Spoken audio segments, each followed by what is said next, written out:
नमस्ते, म गोपी न्यौपाने। मेरो यो पहिलो म यस्तो छु शारीरिक रूपमा पनि अपाङ्ग भएको कारणले गर्दाखेरि बनाउने म कोसिस गरिरहेको छु। म यहाँ आज काठमाडौँको साना गाउँ भन्ने ठाउँबाट हो। यहाँ एकजना साथीको निर्माणाधीन यो घर छ। यसकै घरको माथिबाट मेरो यो प्रयास हो। तपाईहरुलाई कस्तो लाग्छ? पहिलो प्रयास गरिरहेको छु।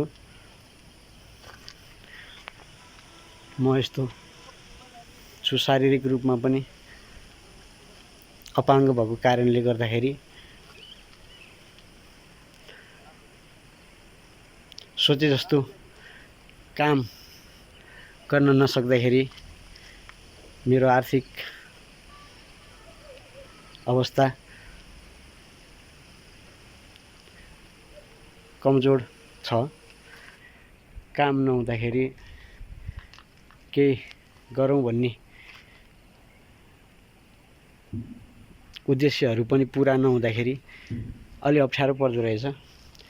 त्यसैगरी मैले यो आज यो तपाईहरु सामु लिएर आएको छु। यसलाई कस्तो रूपमा लिनुहुन्छ र तपाईहरुको सुझाव सल्लाह अनुसार नयाँ दिनहरुमा नयाँ कुनै ठाउँहरुको बारेमा म तपाईहरुको साथमा सधैँ रहिरहनेछु। यो मेरो च्यानललाई सब्स्क्राइब र मलाई माया सपोर्ट र तपाईहरुको सपोर्टको मलाई खाँचो छ।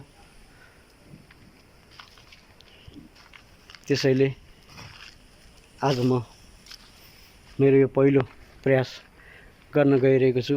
तपाईहरुले यसलाई स्वीकार गरिदिनु होला। आशा भरोसा का साथ तपाईहरुको माझबाट आजको यो पहिलो प्रयास मेरो सुनिदिनु भएकोमा हजुरहरुलाई मेरो हृदयदेखि धन्यवाद। हस्त नमस्ते।